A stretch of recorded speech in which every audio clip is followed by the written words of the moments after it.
How's it going, guys? Timewarpz here, and welcome back to another episode of Dragon Ball Z Dokkan Battle.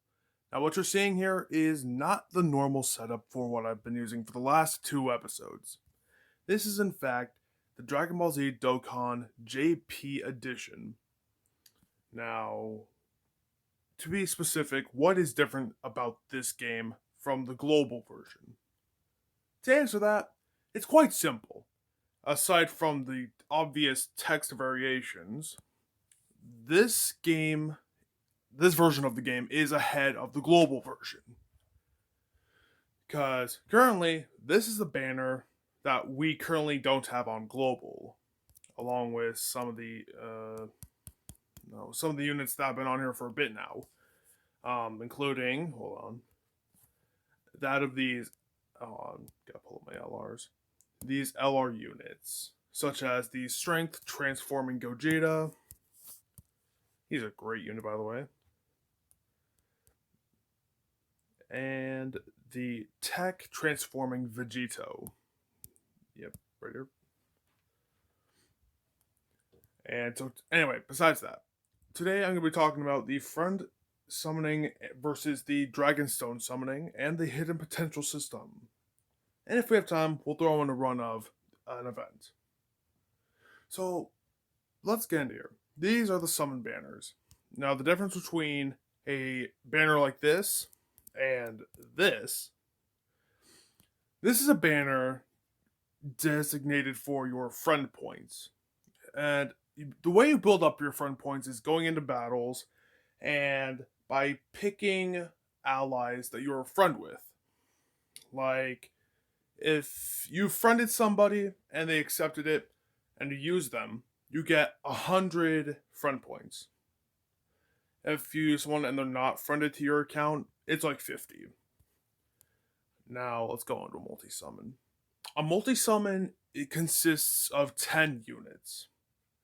A banner like this isn't going to give a lot of good units, considering it's a free-to-play banner. Now, let's see, pull this back, and you let it go. That's all you do. You pull and you let go.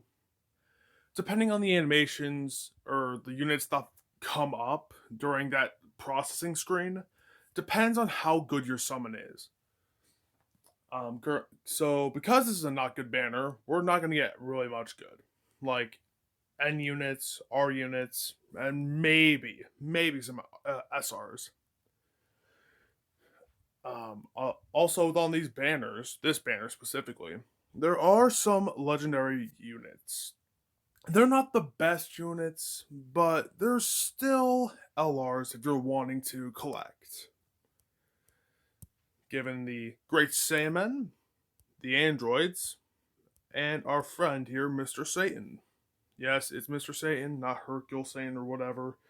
I mean, technically both names work for him, but either way. Now, before we go into showing off the Hidden Potential system, let me talk about the requirements to even access it.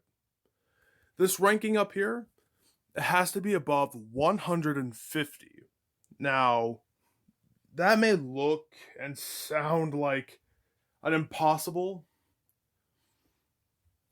No, actually, it might be 50, but it's either 50 or 150. It sounds like an impossible, but given time, it's really quick to grind out with the story and the events. And you also need to complete, hold on, go into these stories here. You need to complete this event. They are pretty much the same thing on both Global and JP. It's basically a beginner tutorial for new players. It'll give you a free character, the SR Goku, which does eventually Dokkan Awaken several times into a Super Saiyan 3 Angel Goku. And now, with this event and similar events, give out your orbs. These orbs allow you to boost the power of your characters, and they can only be played once. Like, once you've played them, you have to wait for them to come back. Now let's go into the Hidden Potential system. So this is pretty much a summonable units as hidden potential system. The only characters that are allowed to get these kind of boosts are characters within the UR and the LR sections. So anything below UR, don't even bother unless you're going to awaken them to their best. Now, as you can see, some of these guys are glowing here. Let's go to this one specifically. These are like the paths you can awaken with your units. So, and up here, these little locks, you can specifically choose the locks you want to open. So let's go over here. You just got to click the lock, hit this orange button, and you pick your duplicate copy, and it'll automatically open the path. So here's a little guide to this as well. Basically, this boosts strength, this boosts defense, this boosts your health, and these here, like, they boost your attack effectiveness and defense effectiveness against enemy units. This raises the power of your super attacks against enemies of an opposite typing. This here will help heal your life in the game, depending on how many orbs of their color that they collect. Of course, this keeps going on until you've reached their maximum. Basically, you fill all of this out. Given I'm filling this out without going through their specific requirements. Hold on. Now, the thing about this path, this specific path, right here, the lower right corner, this path is all dependent on your super attack level. So the best way to even have a chance to completing this corner is to raising your super attack level to 10. Now, I'll tell you about that in a little bit. So, but for now, let's click this. And let's go over here. This. Like the things up here. Those are your special effects to these units. This is to raise the amount of times a unit attacks. This here raises the chance of critical attacks. With critical attacks, as you've seen in the last video, they ignore defenses and deal lots of damage. This is your evasiveness. If you boost this, you're basically it doesn't guarantee that you're going to dodge attacks, but it'll raise the chance of your units to dodge certain attacks. So the higher the level it is, the higher of a chance they'll be able to perform those 3 skills.